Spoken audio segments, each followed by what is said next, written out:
അപ്പോ ചടങ്ങ് തുടങ്ങല്ലേ അച്ഛാ? ഈ ചോദ്യങ്ങൾക്ക് ഉത്തരം പറയാമോ?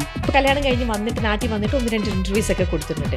പക്ഷെ അതിനു മുന്നേ കുറച്ച് നാൾക്ക് കുറേ ഇൻ്റർവ്യൂസ് ഒക്കെ കൊടുക്കുമ്പോഴും അല്ലെങ്കിൽ ഇത്തരത്തിലുള്ള വരുമ്പോൾ ലെന പറയുന്നത് പലർക്കും മനസ്സിലാവുന്നില്ല.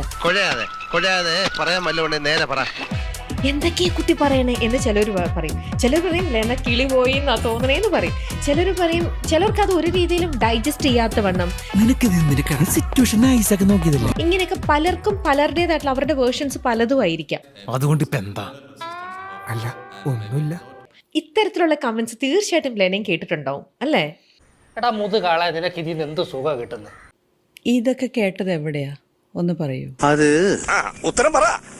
അത് സോഷ്യൽ മീഡിയ എവിടെ ചെന്നാലും ഒരു വക ആൾക്കാര്. ആരൊക്കെയാണ് സോഷ്യൽ മീഡിയയിൽ യൂസ്വലി പോസ്റ്റ് ചെയ്യുന്നത്? Scientist, authors, doctors, lawyers, famous artist, professors അവരൊക്കെയാണോ? അല്ല. സോ നിങ്ങൾ കേട്ടത് വേറൊരു സ്ട്രാറ്റ, സോഷ്യൽ മീഡിയയിൽ ഇരുന്ന് എല്ലാത്തിനും കമൻറ്റ് ഇടുന്ന ഒരു സ്ട്രാറ്റ ഓഫ് ആൾക്കാരുടെ ഫീഡ്ബാക്ക് മാത്രമാണ് നിങ്ങൾ അറിഞ്ഞത്. എന്നെ കഷ്ടല്ലേ? Common sense ഇല്ലാത്തതിന്റെ കുഴപ്പേ. അല്ലെങ്കിൽ ബുദ്ധി പറഞ്ഞു കൊടുക്കാൻ അവൻ ആരെങ്കിലും വേണ്ടേ? അപ്പോൾ നമ്മളെപ്പോഴും നോക്കേണ്ടത് where are we getting our feedback from. ഞാൻ ഈ സോഷ്യൽ മീഡിയയിൽ ഓരോ കമൻറ്റും വായിക്കാനിരുന്നാൽ എൻ്റെ നിലവാരം എന്താവും? നീ എത്ര അഡ്ജസ്റ്റ് ചെയ്താലും ശരിയാവില്ല. നിന്റെ മുഖത്ത് ഇപ്പോഴും ഒരു ചമ്മല്.